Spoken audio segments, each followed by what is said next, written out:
Okay, so welcome to this short lecture on the topic of cybersecurity, the invisible arms race.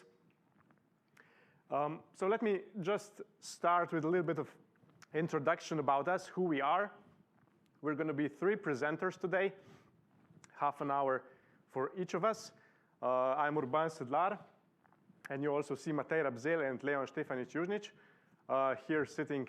They're going to be coming up later. We all come from Faculty of Electrical Engineering, a laboratory for telecommunications.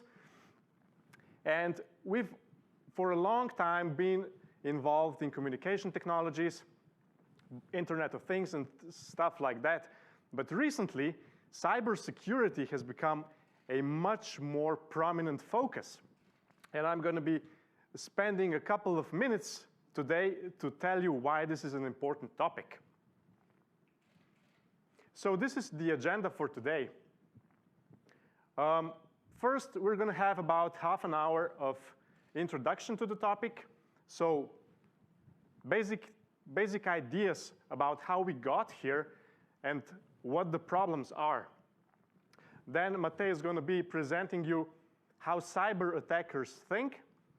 And finally, Leon is going to give you a demo of our cyber observation platform so you can actually see what's going on in real time. So to start with a very simple and basic premise, this was not a problem 40 years ago. When I was a kid, the world was different. So modern technology used to look like this. We had plain old analog TVs. We had a telephony system.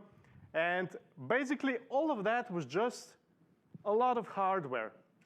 So a lot of it was just wires connecting things, like physically connected hardware with some of the smarts, like you see here, some of the people in the system basically holding the wires together.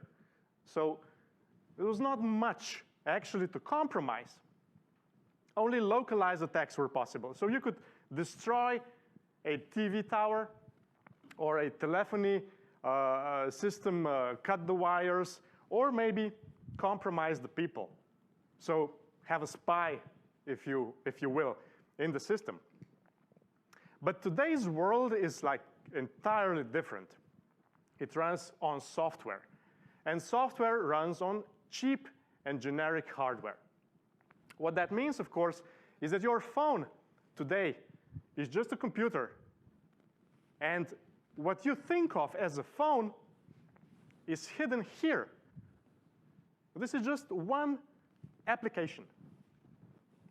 Now, here you see a Raspberry Pi computer that you can buy for 40 euros.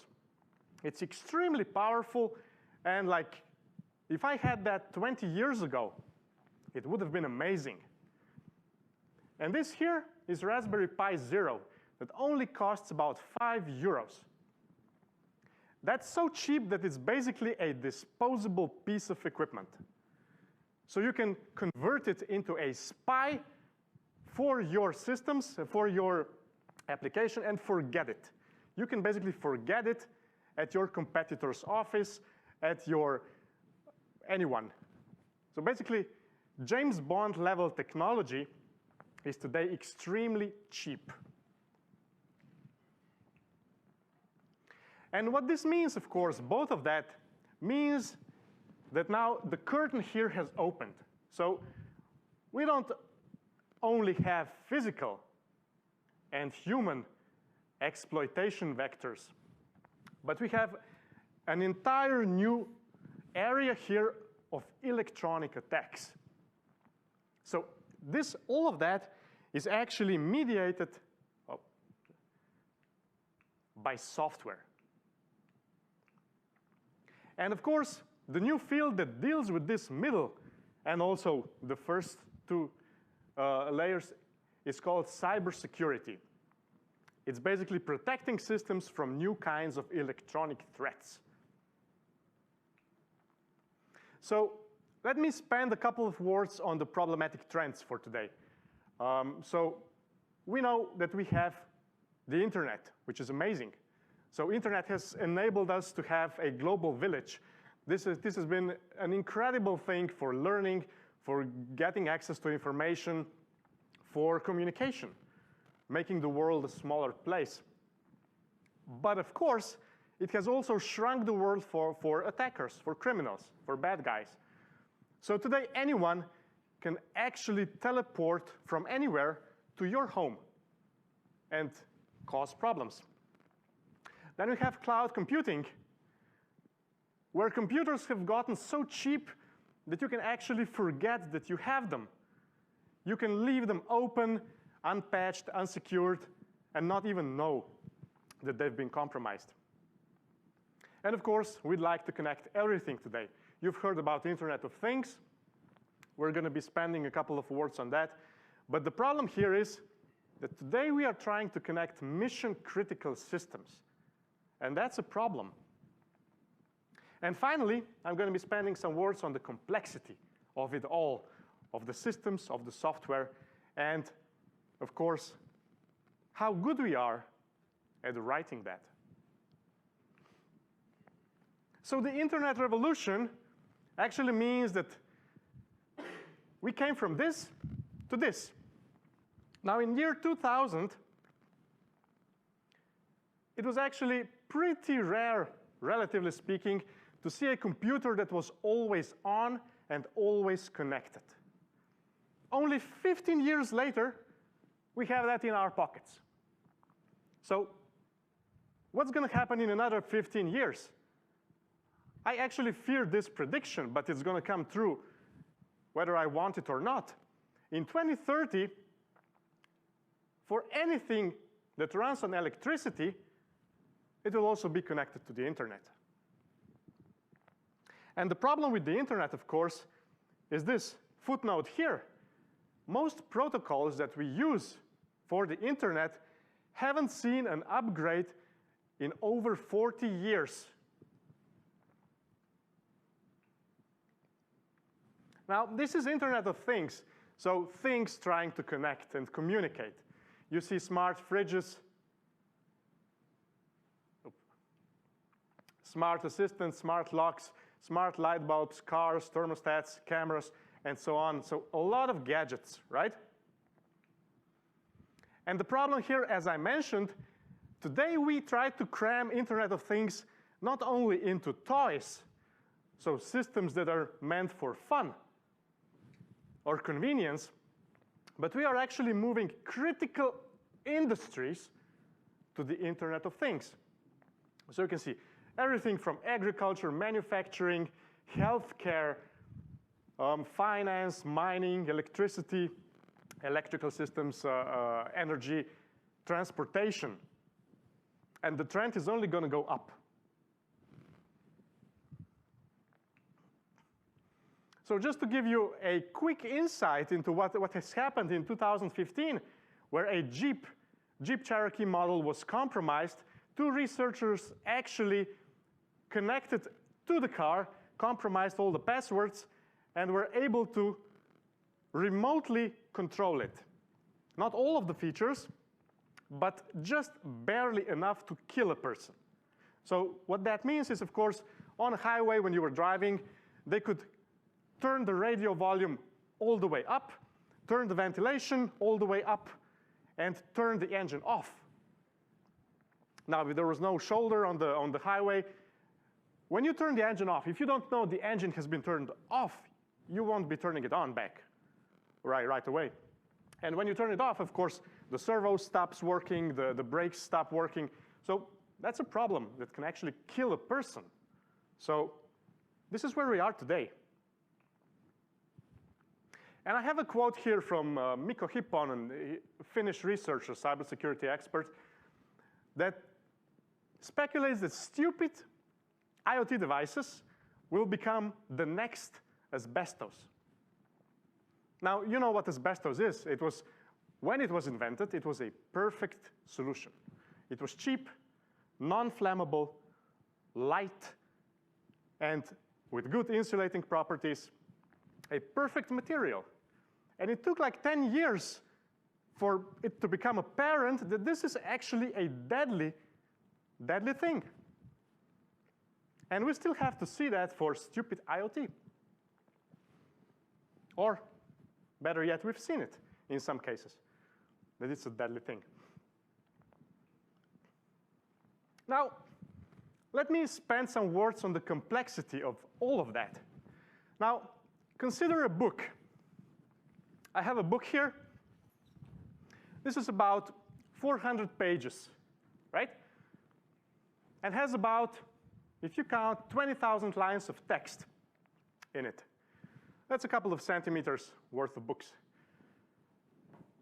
Now, when you talk about software, lines of code is a common metric, and now you know what 20,000 lines of code means.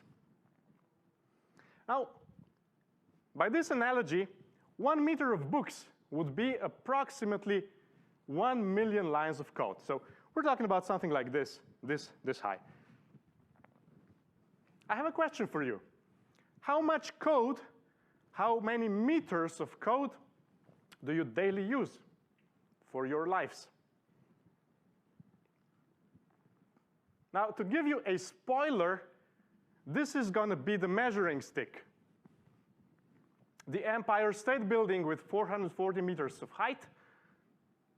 And of course, for the operating system, you're going to come about 100 meters high. The office, another 100 meters. Stuff like Firefox, 21 meters. And some estimates show that an average car of today has about 150 million lines of code. That's a lot. Now, how well do you think we can write this code? How secure do you think it all is? Now, this is not, first of all, how much time do you need to read a book like that? If you're a really fast reader, it's going to be a week, okay? But code is not a novel. It's not interesting. You have to pay attention, really close attention. It's more like mathematical textbooks with cross-references all the way to the bottom. So you can imagine somewhere here it says, oh, this is, by referencing a definition from somewhere else that references another definition, it's a lot of cross-referencing. So you can imagine this is going to be a problem. Now, let me show you another side of the equation, another side of the story. This is how well we can actually write correct software. There's a guy, John Bentley. His entire career was focused on writing good software. This is called formal verification methods. This is like really mathematically proving that something is correct, okay? It's a subject at universities. And he had like a teaching example. This is a teaching example that does something. This is an algorithm. If you don't know what an algorithm is, it's basically a set of instructions about how to do something. And this 17 lines of code actually does something really common. It tries to search. If you have a list, it tries to search through a list. Now, this was his teaching example. You can imagine if the guy spent his entire career on this one example and similar examples, this is really solid, and it found its way into everything, into Java, Python, whatever. So many, many languages. Now,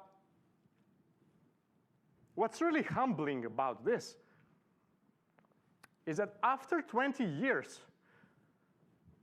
of when this book was published, somebody found a bug in this code. And it's not really 17 lines. You see, that's a lot of empty lines. It's like 10 lines of code. If the best expert in the field cannot write in his entire career 10 lines of code without mistakes, now what do you think our chances are here? So this is the problem here, the underlying problem that we're not just going to fix overnight. And of course, even if you don't write your own code for everything, I mean, you can write an application, but nobody writes entire operating systems just to have this application running. Or you'll never write your own web server or your own browser. You just use things from other people. And this is what's called a supply chain for software. And of course, today we know that such supply chains are also very vulnerable. So somebody upstream can actually introduce bugs, and you will never, or maybe not for a long time, know about those bugs. But all of that is really just a small part of the story. Now, this is a quote from Bruce Schneier, one of the world's leading security experts, and he says that technology is just for amateurs. Professionals actually hack people. So all of that, what we've been speaking about, is just one side of the equation. There's an entire new dimension, which is humans. Humans make mistakes. Humans normalize mistakes and bad behavior. Humans are susceptible to deception and have really flexible ethics. So just some examples. What's normalization of deviance? This is when you do something bad and nothing bad happens as a consequence, and you suddenly conclude in your mind that this is now okay. Like if you're in a hurry and you run a red light, nothing happens, this suddenly becomes like second nature to you. It's like, oh yeah, it's like playing Russian roulette. Oh yeah, nothing ever happens. So why not do it? And it's been demonstrated that such everyday protocol breaches, such ingrained mistakes and bad behavior, that was actually the reasons for most of the huge man-made disasters. And of course, it's the same for cybersecurity. If you've always used password 12345 and nothing has ever happened, why would you change? Well, the thing is, somebody's going to find out, as Leon's going to show you later. And of course, another thing that humans are susceptible to is social engineering and deception. Now, this is actually convincing someone about something, and that's often much, much easier than breaking the technology barriers.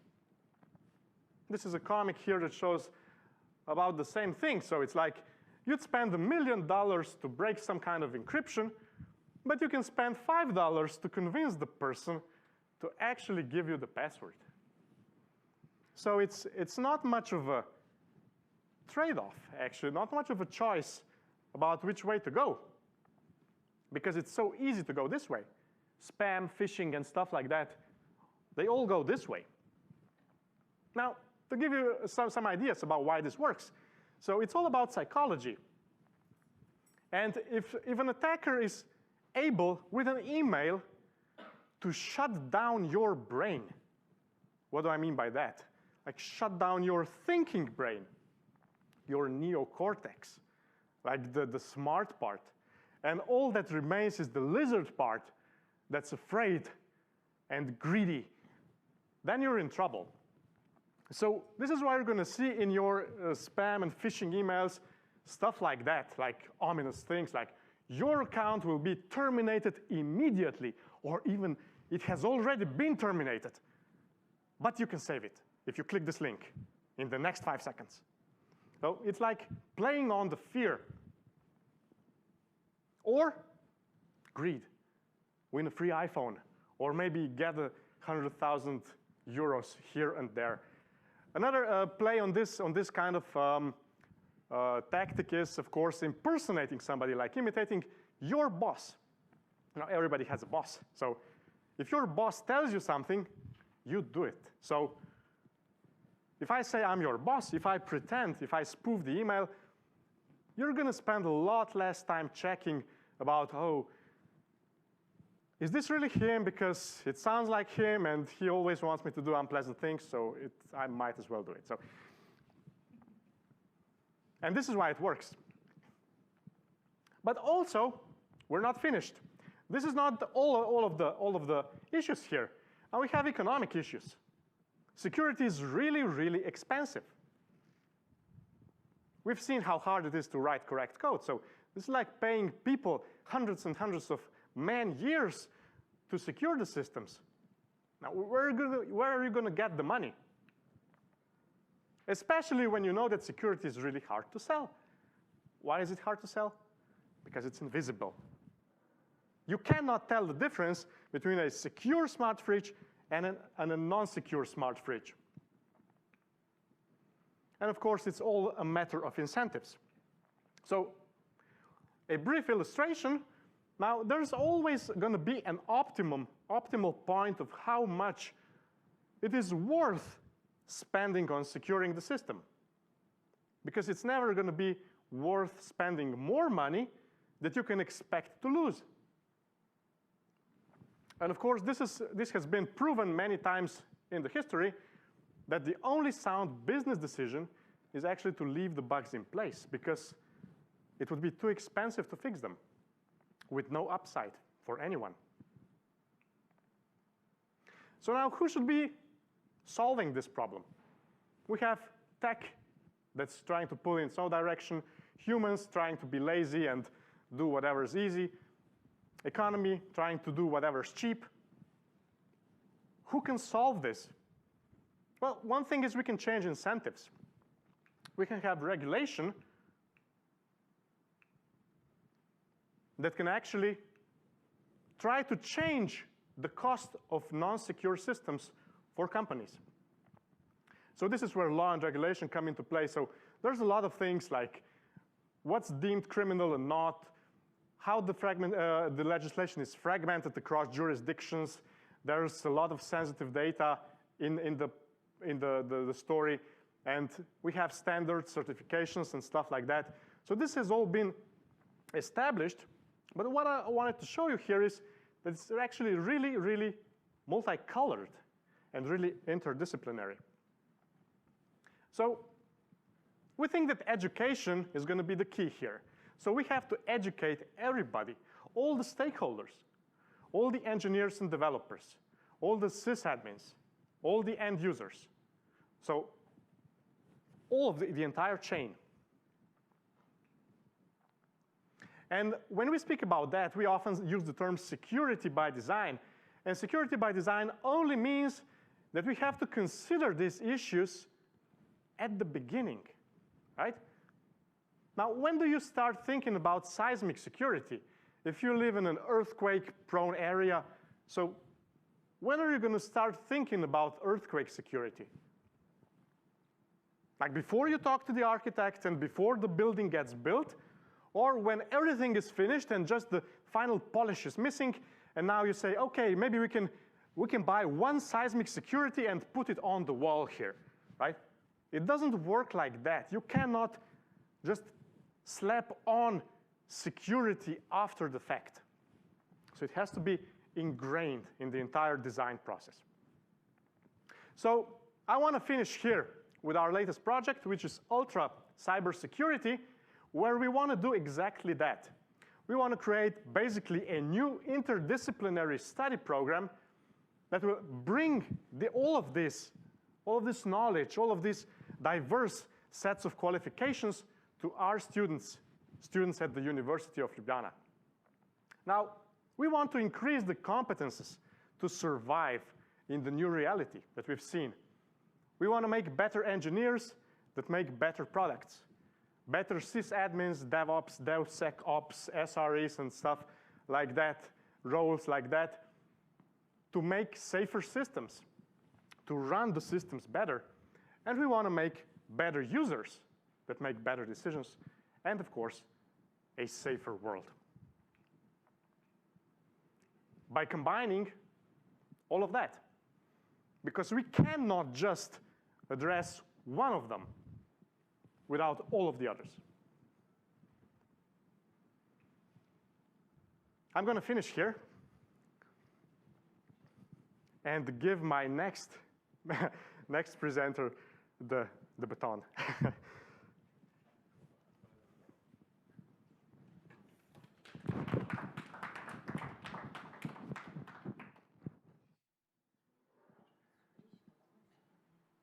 Okay, so we're going to continue on with the next topic, and that's we're going to address the modern-day cyber attack. We're going to try to decompose your typical cyber attack and show the stages in terms of which it is executed. We're going to try to think like an attacker and walk you through the process of conducting a successful attack. So to do so, to actually define what a cyber attack is, we have to somehow model it. And in this presentation, we're going to rely on the cyber kill chain, a Lockheed Martin's model for identification and prevention of cyber intrusions. The cyber kill chain is a cyber attack model that's basically a chain of actions that the attacker has to execute to successfully compromise the system. It consists of 7 general steps, ranging from recon, weaponization, delivery, exploitation, installation of malware, to command and control, and the attacker's actions on objectives. So from the standpoint of an attacker, this model is an algorithm for how to conduct a successful attack. Now, on the other hand, from the standpoint of blue teams, of those defending the systems, of systems administrators, of users, this very same model is an algorithm on how to prevent the cyber attack. Because while the attacker is attempting to execute the chain of events, on the other hand, system administrators will be the ones trying to break the chain on its links. And the further upwards the chain we can manage to break the links, the better it is for our system. Now, every general category, every general step could be further decomposed into a set of tactics, techniques, and procedures. And we're going to dive into some of those and show you how the attackers actually execute them. And we're going to start with the first step, the recon, arguably the most important one. So if you try to think like an attacker and you fixate on a target, you try to compromise a system, you will first have to gather as much information about that system as possible.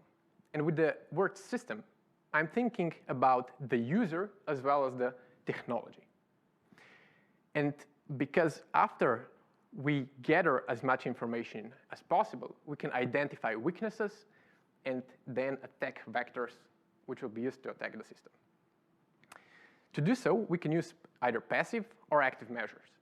When talking about passive measures, these are basically just collecting data, reviewing publicly accessible data about the target, mostly open source intelligence, nothing different than your typical web browsing.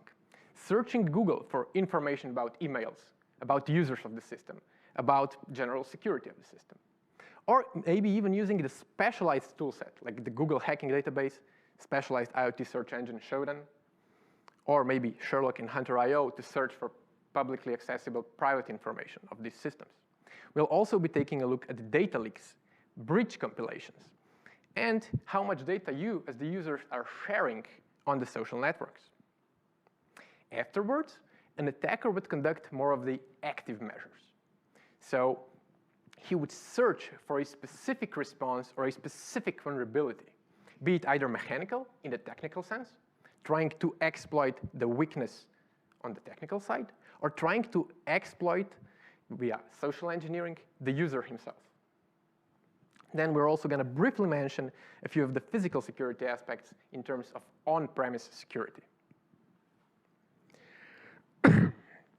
Now, of course, in this day and age, the attackers will not do everything manually. They won't spend days manually writing code. They will reuse the code and use readily available tools to craft network packets, to scan the network and map it, to scan for vulnerabilities that are already publicly known.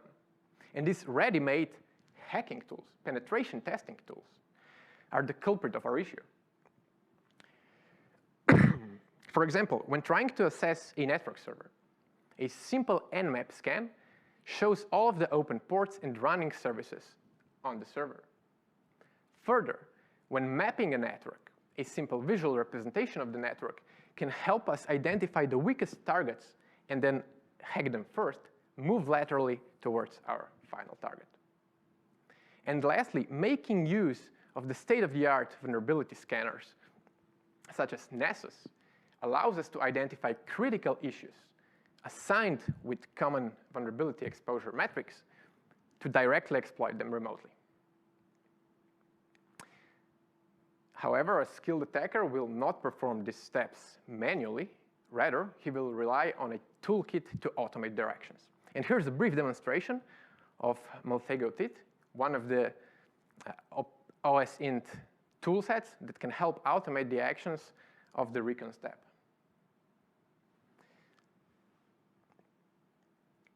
Basically, a very simple user interface allows entry of the target and defines a predefined actions that are automatically run against the target system to evaluate endpoints, potential weaknesses, potential hidden files, and targets that could be used further down the attack to exploit that very system. All in the matter of a couple of minutes.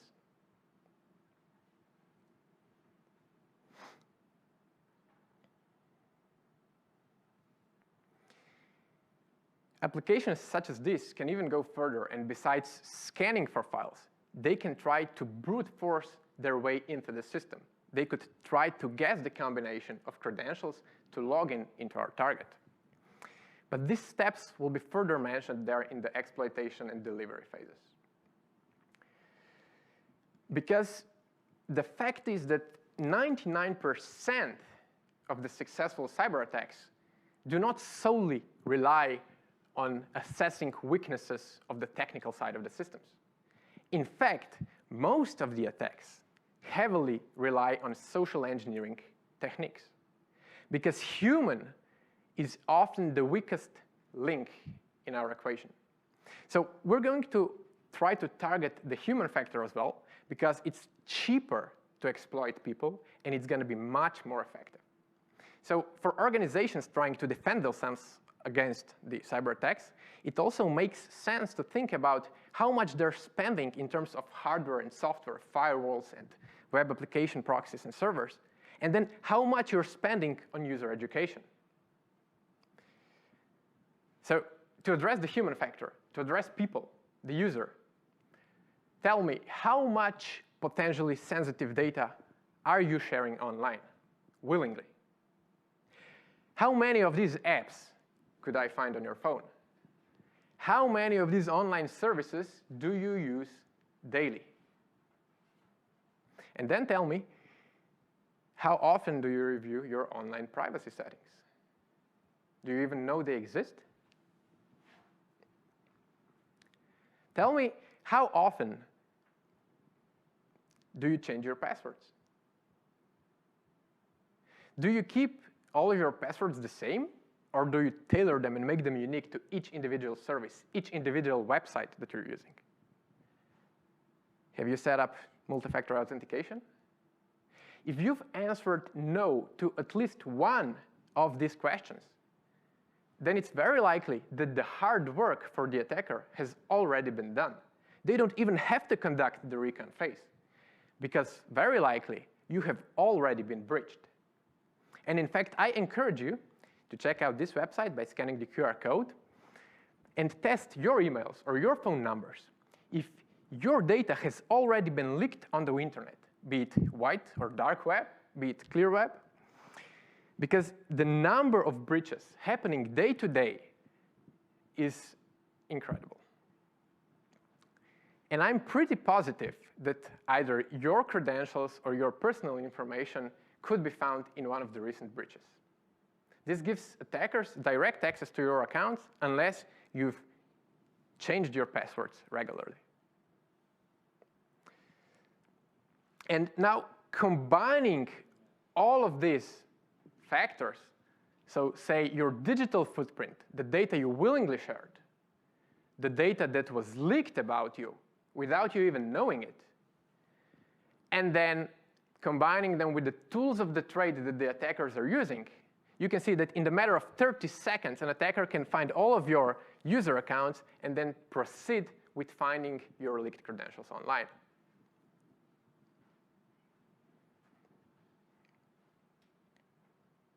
These tools are ready-made, they're open source, and available to everyone to download. So after the recon is done, what's next? There are two options that the attacker has. Either you've already been breached, so the attacker can move directly from the recon to the exploitation phase, or the attacker has gathered enough open source intelligence data to conduct the attack and move to the weaponization, delivery, and exploitation phase.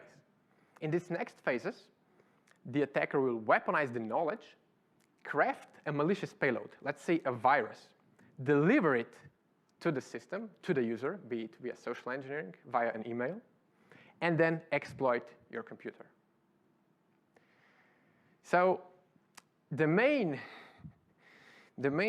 part of the issue here is that day-to-day, the amount of tools freely available on the internet to anyone with even a little bit of knowledge of IT is huge. Tools like Metasploit, Core Impact, Canvas, those are all exploitation frameworks, enabling you to exploit target systems in a matter of few clicks. Tools like Scripts, SQL Map, test for automated injections. GoFish spawn a phishing websites in a matter of 2 clicks. We have Burpsuit for web and API hacking, and dedicated attack management platforms such as Armitage and Cobalt Strike. Moving further, there are entire operating systems, Linux distributions, preloaded with tools for penetration testing, network security testing, and as well, they can be used by black hat actors to hack and exploit systems. The amount of required knowledge, know-how, the barrier to entry day-to-day is so low, while the amount of available tools online and the amount of available snippets, publicly available exploits, is incredibly high. That's why the stakes for cybersecurity day-to-day are so high as well. And probably the best example of these code snippets is the arms race in the public exploit databases. On the clear web, you may find numerous websites listing public, freely available exploits. These are pieces of code anybody can copy, paste, and use to attack target systems, vulnerable, outdated, unpatched systems, simply by copying the code and maybe answering 2 or 3 commands. Most known of them is the exploit database. For example, you can query for a specific product, WordPress, Joomla, get the actual exploit code, and then the only step left is to deliver it to your target system. So how are we going to deliver it? Well, most attackers resort to social engineering. And here's a brief example of how easy it is to clone a real website. In this example, twitter.com, create a fake identical looking website that compromises the user's data and sends their password, username to the attacker's machine, all in a matter of 30 seconds.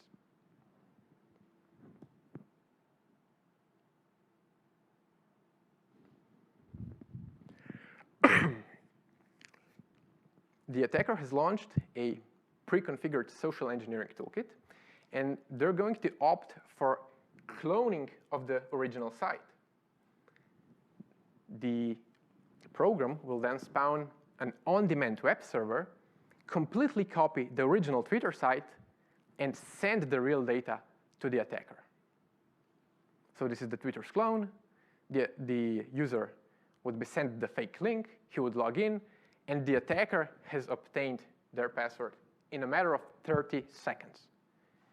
This is why it's so important that you read the URL addresses of the links you're being sent to over the email, over the messenger apps, etc.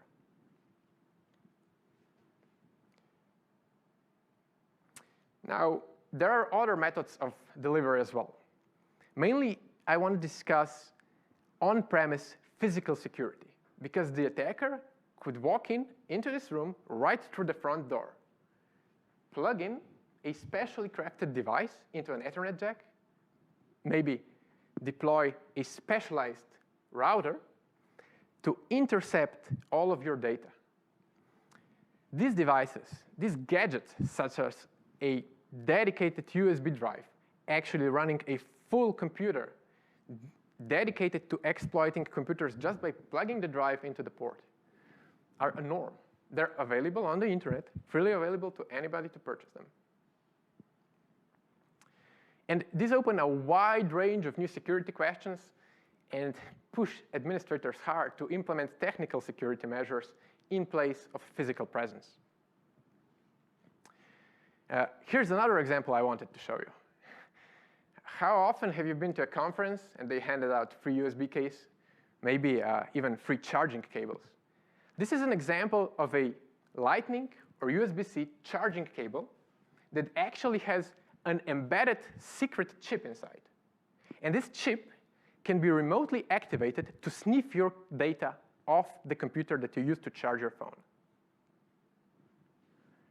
This is also commercially available on the internet for around $100.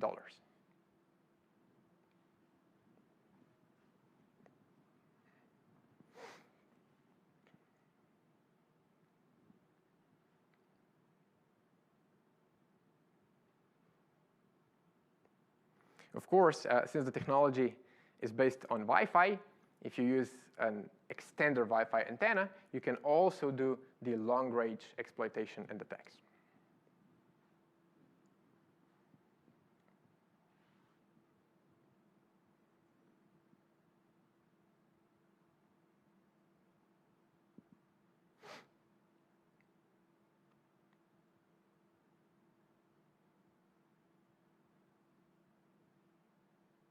OK, so after the attacker has successfully crafted the payload and delivered it to the target, either using the means of social engineering or using physical access, the only step left is exploitation. This means that the user is either tricked to run the application, the virus is installed, a system vulnerability is exploited, and the attacker typically gains a remote access to your machine. This is shown in action on the following video. When one of the tools I mentioned earlier, the Metasploit framework, is used in about a minute or 2 minutes of work, they spawn a fake website that is sent to a user using an Android phone. And the very moment that the user with the phone visits the website, his machine is compromised. So the attacker launches the Metasploit framework console. He chooses a pre-made, ready-made exploit from the exploit browser. This is called the stage-fried exploit. He sets the serving IP address of the fake website and waits for the user to connect using their mobile phone, all in a matter of 1 minute.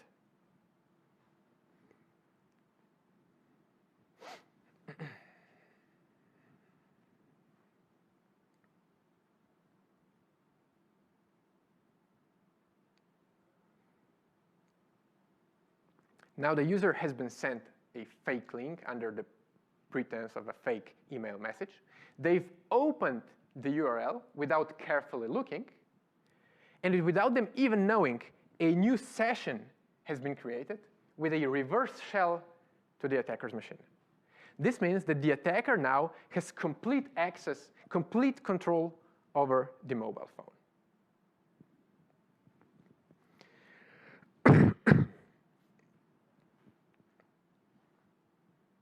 And, for example, here we can see the system information originating from the phone itself. So what can we do about it? The amount of cyber threat is rising on a day-to-day basis. And the tools are becoming more and more easily accessible, not only to penetration testers, but also to malicious actors. So the idea is that we as users have to carefully look after our data, pick secure passwords in order to break the chain as early as possible. And in cases where that's not enough, we also, as organizations, have to employ technical measures in order to protect the systems. So this is one of the reasons why we in our laboratory decided to develop the threat intelligence platform we call CyberLab with various modules, including the CyberVis module. The CyberVis module is made to intercept and analyze real-world attacks on your infrastructure. You can deploy these systems on your organizational infrastructure, monitor the attacks in real time, and decompose them following the mentioned cyber kill chain model into several attack steps. You can then view the entities contributing to these attacks, pivot around them, and view global statistics of the attacks happening in your organization.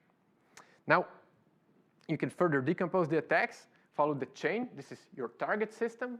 This is the attacker's IP.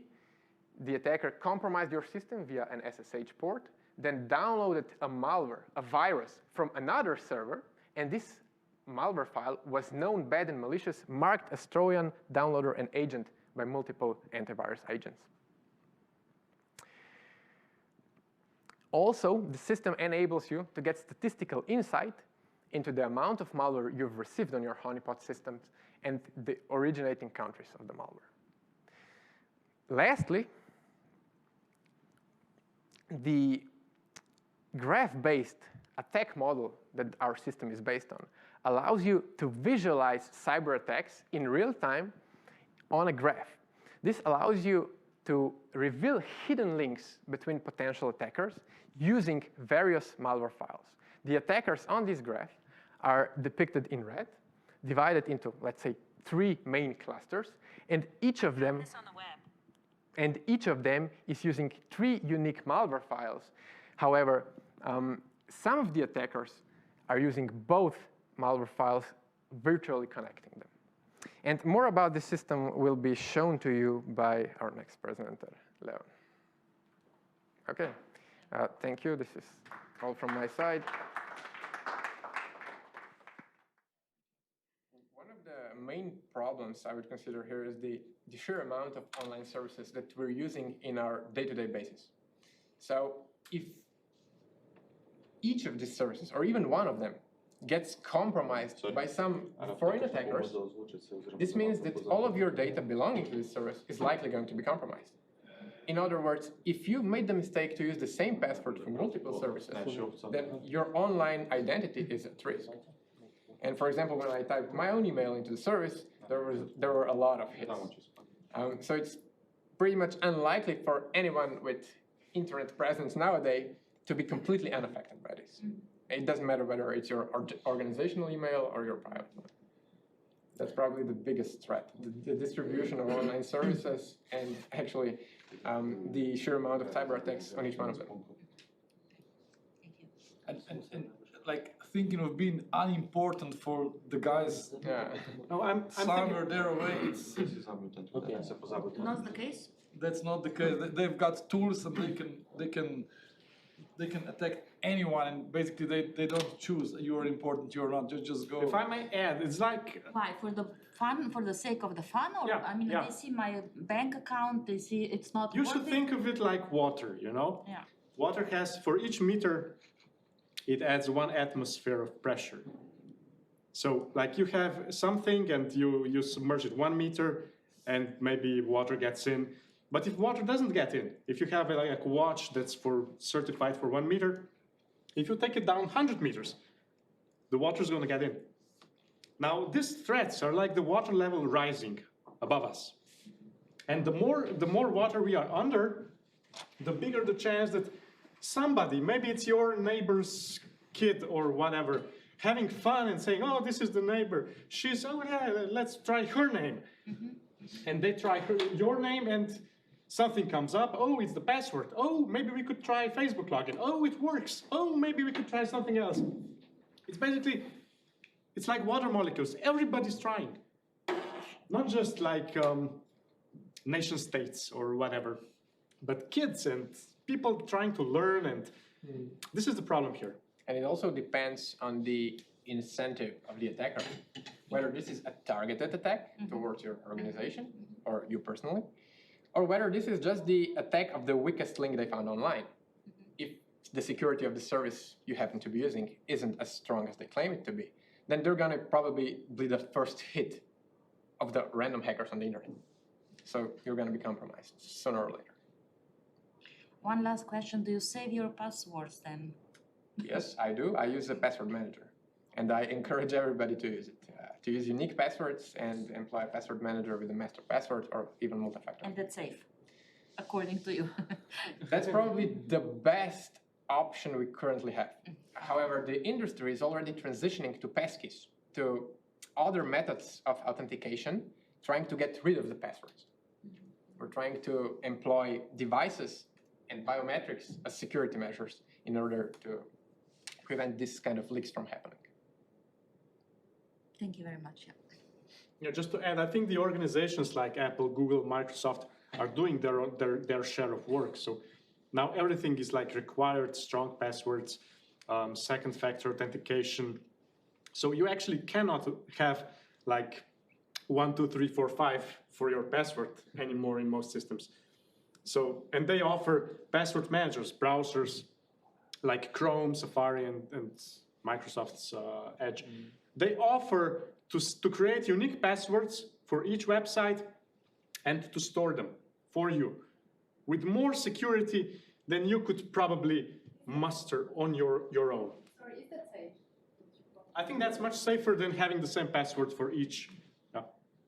Because Google is trying hard to secure it and to have code reviews and stuff like that. They could still have bugs, but if they have them, they're going to patch them immediately and send the update to all of the users. So it's like having your own personal security assistant in a way by relying on such organizations, as much as it pains to say that. However, yes, you are entrusting these organizations with your data, even your passwords. Yeah. Right, yeah. But if their services are of value to you, then you're probably left with no other option. Yeah. This is called digital feudalism.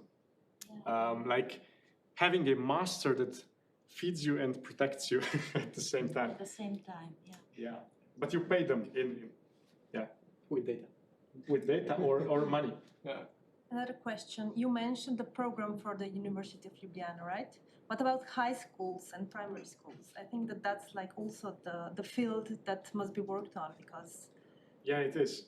security starts in the kindergarten, so to say. Yes, it should. Yes. Right? It doesn't, and I think it's full of problems, this topic.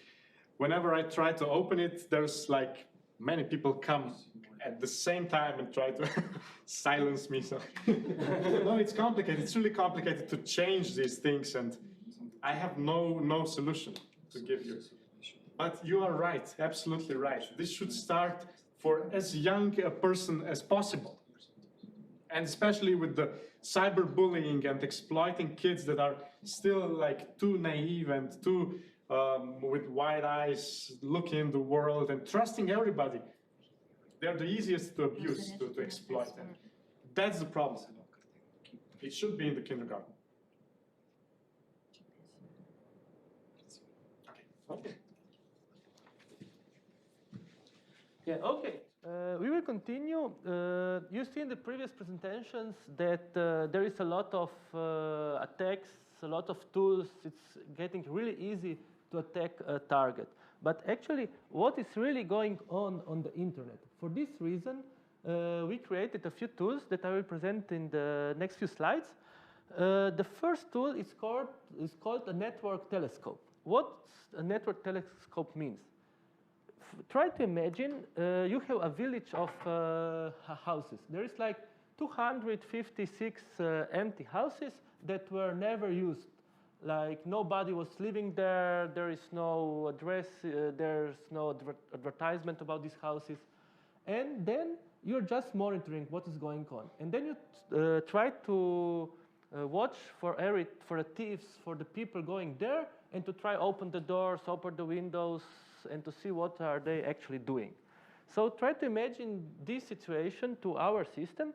So we have like 256 empty IPs that were never used, and we expose these IPs to the internet.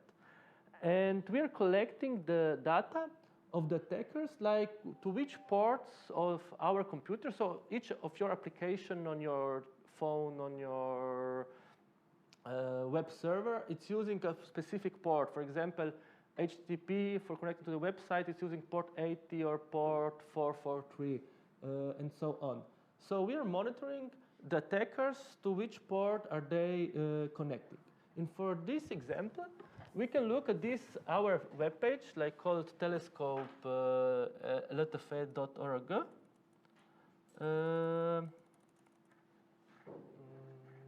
Let's see.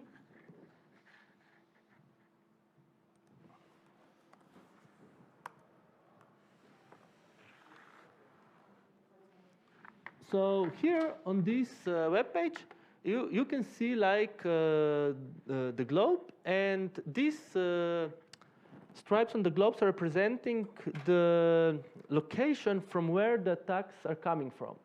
So the higher is the line, there are more attacks coming from these destinations. So you can see that the text is coming from all over the world to our servers.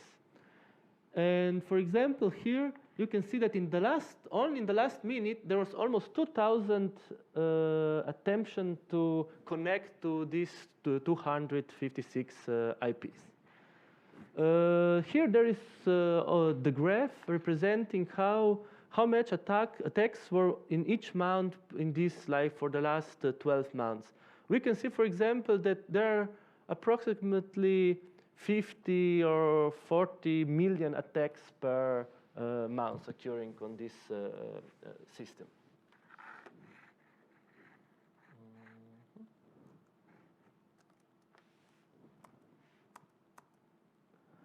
So here, for example, you can see the statistic for the last 5 years. So on which ports the attackers were like connecting to. So for example, here you can see that mostly in the 2017, attackers tried to attack the port number 22 and 23. These are like management ports. So if you have a server exposed to a public internet, you have a port for a management of this system. And this is called like Telnet and SSH protocols. And we see that almost 50% of these attacks was directed to these two specific ports. But later in the years, we can see that these ports are getting less and less attention from the attackers, and there are more attacks on other ports. Why is this happening? Because there's more and more different technology coming out on different ports that are getting more interest, specifically more IoT devices, more web services, and so on. So to detect what we can only see here which ports are interested by the attackers. But what if you want to see what the attackers are actually doing on these systems? So for this reason, we created another system called Cyberlab, and this system is actually a honeypot for the attackers. So before I continue, we can look at this video to see the explanation what a honeypot actually is. So let me just give me a second to connect.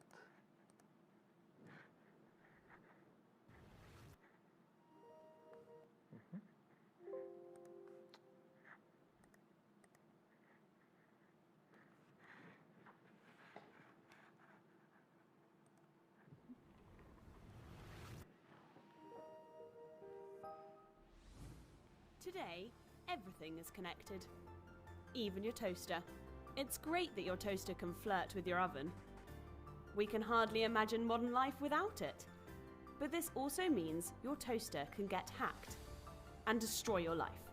Or at least your toast. But it's worse when you realise that your car is exactly the same. No, it probably can't make toast, but it can get hacked. So can the TV, and fridge, and door lock, and security camera, and the heating system. Since our lives depend more and more on computers and the internet, we need to know what the real threats are. For this reason, scientists have developed a revolutionary new method. Well, not really. The theory behind it is quite old. It's called a honeypot. Imagine ants. If you're not careful, they can invade your kitchen, bite, and cause all kinds of problems. The easiest way to study ants is to lure them, maybe with a pot of honey. A honeypot. Now ants will come by, see the honeypot, and stop to have a bite. And so, scientists can easily study them. The same principle can be used with computers. A honeypot is something that lures the attacker in, and when the attacker is busy gorging on information, scientists can study their every move. In Cyberlab, we've deployed over 50 of such honeypots worldwide, and on some days, we see more than 250,000 attackers. The information we collect can be used to study what lures them in, and what they do when they break in, and also if they have discovered any new and creative approaches. And maybe, just maybe, we can help you save your toast.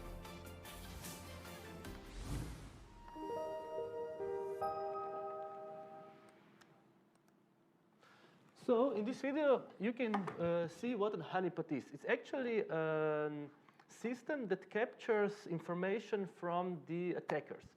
So let's imagine that you forgot your computer and connect your computer directly to the public internet, for example.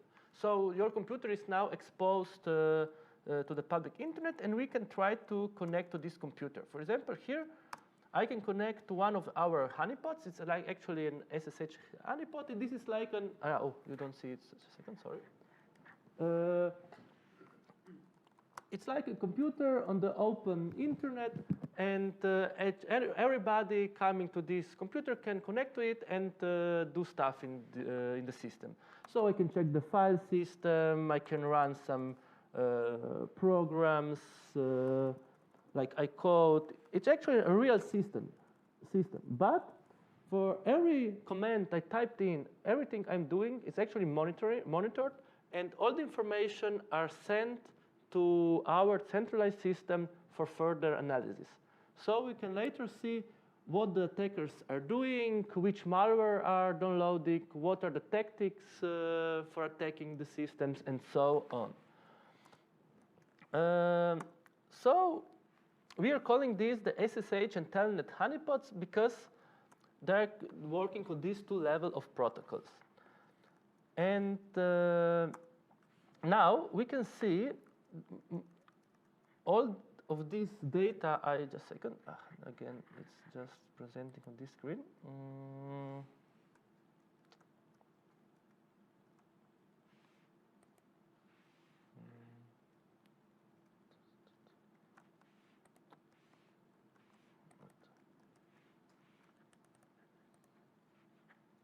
Okay. Sorry.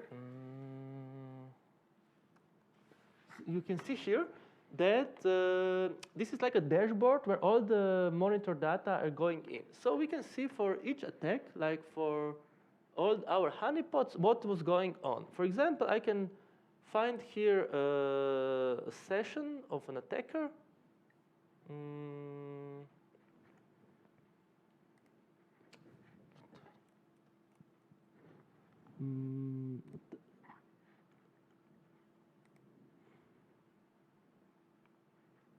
And let's examine, for example, this session.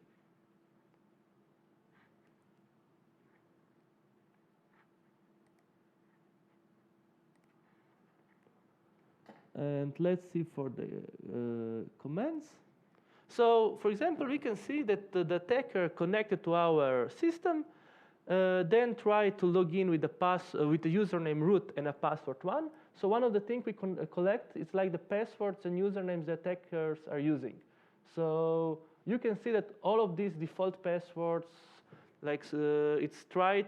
If you connect to a system on the public internet, like in 10 minutes, you have like 1,000, 2,000 attacks or more trying to hack in your system. So if you have like a weak password, you're almost done, like in a few minutes.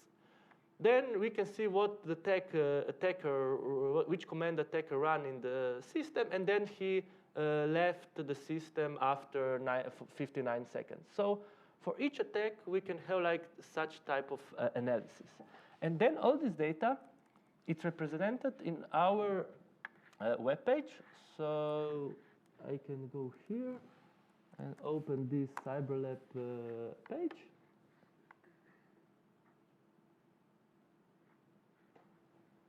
Yeah, and here, wait, I need to zoom a little bit in.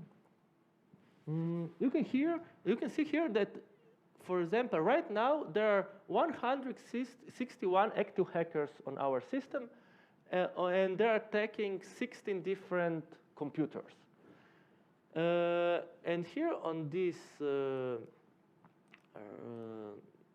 Earth, you can see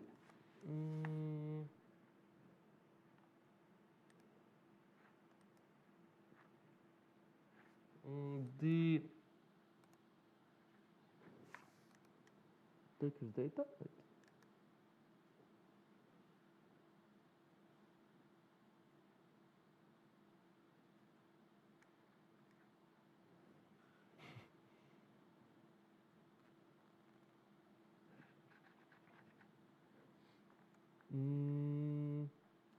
So there's supposed to be like in the image before, some lines from where the attacks are coming.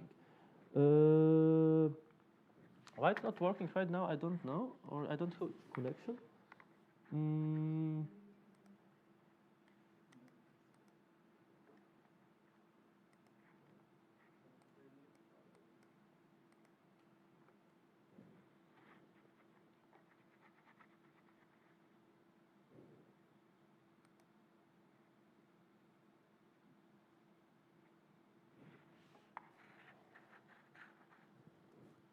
Okay, for example, I can show it here. I think I have a photo. It's like that. So you can see the lines from where the attackers are coming and where they're going. And then you can see the number of attacks per country, the last terminal session of the attacker. So all the information about the attacks, for example, in the last 10 minutes, in the last 1 hour, last 12 hours, or in the last day, you can find it here. The other thing we can do on this page is get some more information about the attackers. So, for example, I can go here and type an IP of an attacker or whatever IP, and let's check what I found out about this IP. For example, this one.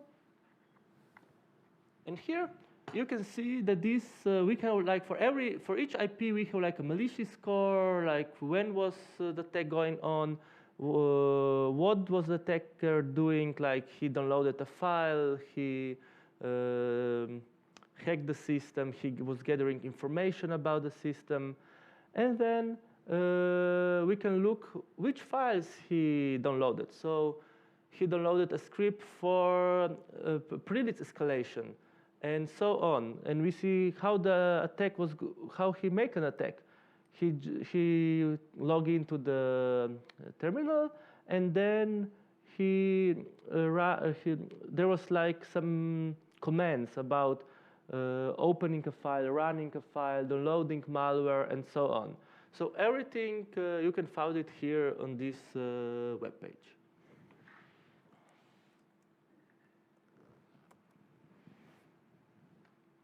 And in the last 2 years, we collected more than 500 gigabytes of data about attacks, and it's getting really, really interested what is going on. This is how the system is created. We won't go into the details here.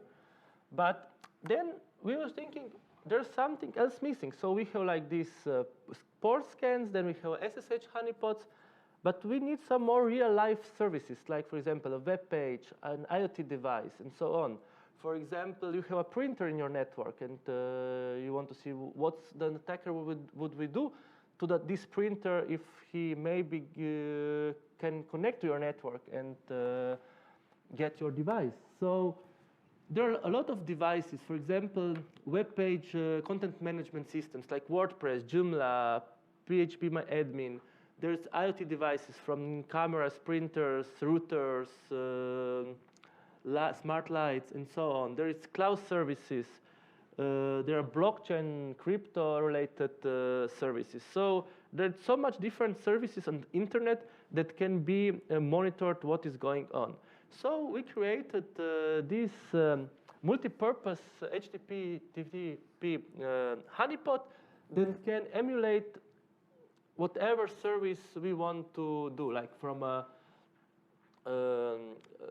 camera management system to a database to a web page and so on.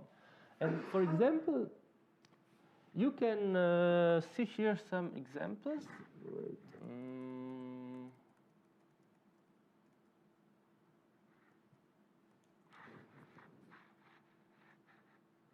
Here. Let's see, for example, the printer. This is actually an interface of HP color laser jet printer. But it's working like it would be a real printer, but actually there is not a printer behind this web page. It's just a honeypot, so we can see what buttons the attacker are like clicking, what URLs are like they searching for, what are they doing. So when we get this information, we can find out some new ways that the system can be hacked. Then a few more examples. Let's see, like Joomla. Like this is like a web content management system, so we can easily create some web page. So here, an attacker can come here and create a web page, and we see how he can abuse this system. So we can make like an app name, then set like a username, a password, and it just seems like that we connected this system to the internet and we forgot about it. So we're just collecting different information. And then again, all the information about the attackers are like monitored in this our system. And for example, in the last 24 hours, we got, for example, 10,000 attackers on these few systems. One more thing, for example, maybe you heard about Log4j vulnerability. This was discovered on 9th of December last year. And this is just Java logging library. So you can imagine this, simplify, like there is like a complex system, and there is just a little piece of something on open source library that you're using that has a bug or a vulnerability, and then the whole your system collapses because the attacker can use this bug in this library and attack your system. So it's really important there's a lot of different ways for an attacker to attack your system. So all of our infrastructure is actually really fragile for this kind of an attacks. So this attack was disclosed on 9th of December. And if you try to look it in our system, when we detected the attack coming to our honeypots, it was actually on, let's see here for the last year, and let's search.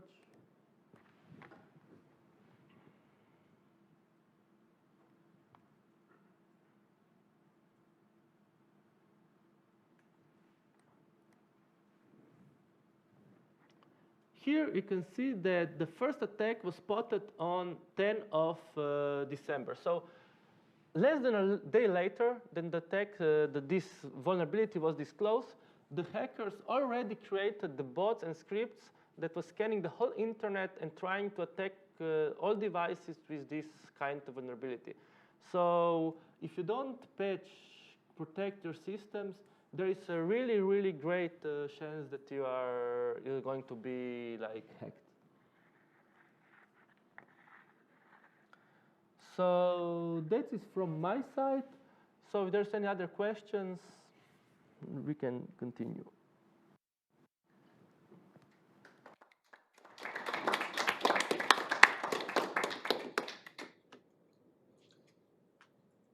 one question. What is the rate of increasing the attacks or attempts for the systems you have under control? For example, we have here one graph. Like this is the data for telescope from 2011 to 2020, and you can see the data is like increasing exponentially, like for the last years. So we think that this data will go more and more and more attacks, like then for each year coming. Yeah, we think it's actually related to both, you know, the population increase, now there's 8 billion of us, and the internet proliferation, so there's more internet connectivity, and the accessibility of open source tools. So now basically, it's like literacy is flowing, you know, down from the hilltop, now from the select few to basically everybody. So it's commoditizing, the attacks are commoditizing in a sense. So this is like doubling every about 2 years. Just the amount of scanning that people are directing towards our own system. So basically, the empty village that Leon talked about. And this is not targeted attacks. This is like the water molecules that I was talking about before. So it's like the noise, the environment is getting louder and louder and louder. There's more and more and more scanning. Maybe if you open the user interface, we have a clicky sound that just shows for feeling how much this. This is one click is one attack. It's not attack, it's a scan. And it's going on now. This is going on now. So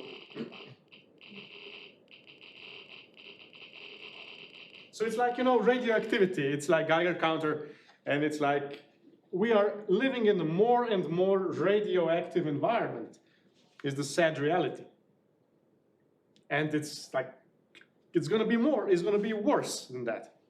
So I think it's key that everybody gets better. This is an arms race. So when the attacks get stronger, we have to get better protections. So this is going to happen like organically in a sense, but we just want to kickstart the process, and jumpstart is the right word. So maybe get one step ahead of the competition of the attackers. So yeah. Yeah. Question. Sure.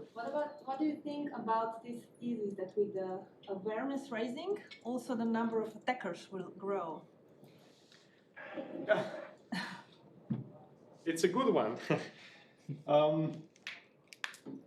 I mean, bottom line is that it's again an economic calculation. So, you know, there's so many people in poverty, and this is like cybercrime pays really well.